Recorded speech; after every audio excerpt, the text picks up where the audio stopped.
বিবাহিত জীবন নিয়ে কেন মহিলাদের এত অভিযোগ সেটা আমি আজকে টের পেলাম। যখনই পরিবারে খারাপ কিছু ঘটবে দোষ কিন্তু সবসময় হবে জামাই। আজকে সেটাই তোমাদের সাথে শেয়ার করবেন। হ্যালো, আসসালামু আলাইকুম everyone, this is Lamis and welcome to Lamis and Shovon. আজকে বৃষ্টির কারণে ওয়েদারটা এত বেশি ঠান্ডা ছিল যে ঘুম থেকে উঠতে কিন্তু একটু লেটই হয়ে গিয়েছে, কিন্তু তখন আমি আসলে জানতাম না যে এটা আসলে একটা প্রাকৃতিক দুর্যোগ। তাই আমি দিনের শুরুর দিকে এক কাপ চা হাতে নিয়ে কিন্তু এই বৃষ্টিটাকে রোম্যান্টিসাইজ করা শুরু করলাম। কিন্তু একটু পরেই ফেসবুকে আর নিউজে দেখতে পেলাম যে এটা একটা ঘূর্ণিঝড়, আর এই ঘূর্ণিঝড়ের নাম হচ্ছে রেমাল। এটা শোনার পর থেকে কিন্তু আমাদের একদমই ভালো লাগছিল না। উপকূলীয় অঞ্চলের এবং অন্যান্য অঞ্চলের মানুষদের ক্ষয়ক্ষতি এবং বিপদ আপদ দেখে শুধু এটাই বলবো যে আল্লাহ আমাদের সবাইকে এসব থেকে হেফাজত করুক। আর এদিকে ঘুম থেকে উঠেই কিন্তু শোভনের হোম অফিস শুরু হয়ে গিয়েছে। আর তোমরা যারা জানো না তাদের জন্য বলছি, 1 তারিখ থেকে কিন্তু শোভন অনলাইনে ক্লাস নিবে।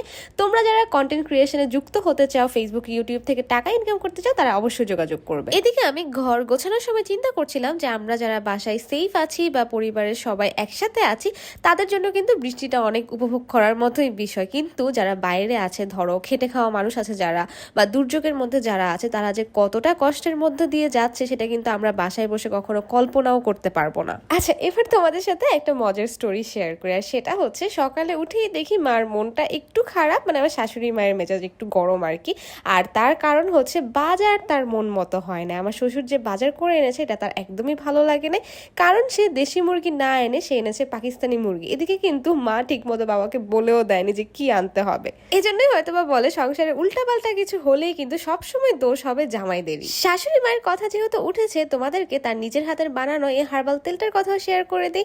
খাঁটি নারকেল তেলের সাথে 30টা প্রাকৃতিক উপাদান দিয়ে কিন্তু এই তেলটা বানানো হয়। যাদের অনেক বেশি চুল পড়ছে, যাদের চুলে খুশকি রয়েছে, যাদের চুল বড় হয় না কিংবা ঘন না, তারা কিন্তু চাইলে উপরের দেওয়া নাম্বারে অথবা ইনবক্সে অর্ডার করে ফেলতে পারো। ছেলে মেয়ে ছোট বড় সবাই ব্যবহার করতে পারবে এবং ক্যাশ অন ডেলিভারিতে কিন্তু ঘরে বসেই হাতে পেয়ে যাবে।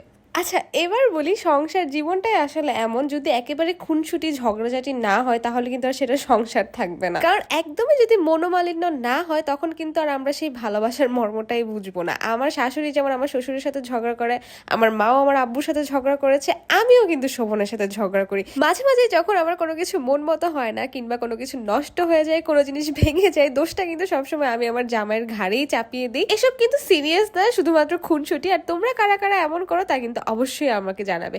কথা বলতে বলতে আমার ননদ ইউকা কিন্তু খুব সুন্দর করে পপকর্ন ভেজে নিয়েছিল সন্ধ্যায় আমাদের সবাই একসাথে খাওয়ার জন্য। আর তোমাদেরকে কষ্টের কথা কি বলবো বলো, আমরা কিন্তু বাসায় কেউই দুধ চা খাওয়া একদম ছাড়তে পারছি না। বলে না যে সবাই যদি একসাথে দুধ চা খাওয়া বন্ধ না করে, সেক্ষেত্রে কিন্তু শুধুমাত্র একজনের জন্য বারবার রং চা খাওয়া অনেক বেশি কষ্টের হয়ে যায়। চা নিয়ে আমি খুব সুন্দর একটা পোস্ট পড়েছি ফেসবুকে, আর পোস্টটা ছিল এরকম: কিছু কিছু মানুষ হচ্ছে আমাদের জীবনে চা পাতার মতো, দুধ চিনি ছাড়াও কিন্তু চা হয়, কারণ এগুলো হচ্ছে চায়ের জন্য অপশনাল। কিন্তু চা পাতা ছাড়া কিন্তু কখনোই চা সম্ভব না। কোনো কিছু দিয়ে কিন্তু সেই পাতার যে ফ্লেভারটা সেটা আসবে না। তেমনি হাজবেন্ডের সাথে আমার যতই ঝগড়া হোক না কেন, ও কিন্তু আমার লাইফে ঠিক চা পাতার মতোই। ওকে ছাড়া আসলে আমার লাইফে সব কিছুই হচ্ছে ইনকমপ্লিট হয়ে থাকবে। তো যাই হোক, কথা বলতে বলতে কিন্তু অনেক কিছুই বলে ফেললাম। এদিকে আমার শ্বশুর আব্বা বিকেলে নাস্তার জন্য কিন্তু বাজার থেকে এই পুরিগুলো নিয়ে এসেছিল, আর এই পুরিগুলো এত মজা। নর্মালি কিন্তু এখন পুরির মধ্যে ভিতরে কিছুই দেয় না, কিন্তু এই ডাল পুরিটা শুধুমাত্র নামেই ডাল পুরি না, এটার ভিতরে কিন্তু আসলেই ডাল দেওয়া ছিল। এদিকে আমি খাওয়ার সময় রুমে এসে লাইট ফ্যান গুলো অফ করে দিয়ে গেলাম, যেহেতু রুমে কেউ ছিল না, কারণ এত পরিমাণে কারেন্ট বিল আসে। আর এসব সম্পদ কিন্তু আসলে শুধু শুধু অপচয় করা একদমই ঠিক না। আর দেখতে দেখতে আমার দুধ চাও কিন্তু একদম রেডি। তোমরা সবাই হয়তো বা জানো যে আমার শাশুড়ি মা কত মজা করে দুধ চা রান্না করতে পারে। ওনার চায়ের কালারটাই এত বেশি সুন্দর হয় যে দেখে সবারই খেতে ইচ্ছে করে। তা আমি আমার শাশুড়ির কাছ থেকে কিন্তু এই দুধ চা করাটা শিখেছি, কারণ চাও না আসলে একটা আর্ট, এক একজন এক এক রকম করে তৈরি করে, সবার হাতে কিন্তু চা মজাও হয় না। আর যারা চা খেয়ে অভ্যস্ত না তারা কিন্তু আসলে এটার টেস্ট একদমই বুঝবে না। আর এদিকে অনেক দিন পরে কিন্তু আমরা মার রুম বাদ দিয়ে একসাথে ড্রয়িং রুমে এসে বসলাম। ড্রয়িং রুমে বসার কারণ হচ্ছে যে আমরা নিউজ দেখতে দেখতে আসলে চা নাস্তাটা করছিলাম, কারণ দেশের মধ্যে এত বড় একটা প্রাকৃতিক দুর্যোগ ঘটে যাচ্ছে, আসলে সবকিছু নিয়ে কিন্তু খোঁজ খবর রাখা উচিত। খাওয়া দাওয়া পরে আমি চিন্তা করলাম যে আসলে যেহেতু আমাদের হেল্পিং হ্যান্ড খালা আজকেও আসেনি, কালকে আসবে কিনা সেটাও ঠিক নেই, তাই কোনো কিছু না জমিয়ে টুকটাক করে সবকিছু করে ফেলা উচিত। মা যেহেতু একটু পরে রান্না বসিয়ে দেবে রাতের জন্য, আমি মাকে একটু পেঁয়াজ মরিচ এইসব কেটে দিচ্ছিলাম। আর গরমকালে যেন আমার সব থেকে বেশি কি কষ্ট লাগে, গরমও খারাপ লাগে না যতটা না লিচু শেষ হয়ে যাওয়ার কষ্টটা লাগে, কারণ লিচু এত কম দিন থাকে, মানে একবার বাসায় এনে খেতে খেতে পরের বার বাজারে গিয়ে শুনি কি লিচুর সিজন শেষ। এটা কোনো কথা হলো বলো। তো আজকের মতো ব্লগ কিন্তু এই পর্যন্তই, কেমন লেগেছে তা অবশ্যই জানাবে। Thanks for watching. Green tea খেতে খেতে সবার কাছ থেকে বিদায় নিয়ে নিচ্ছি। আল্লাহ হাফিজ।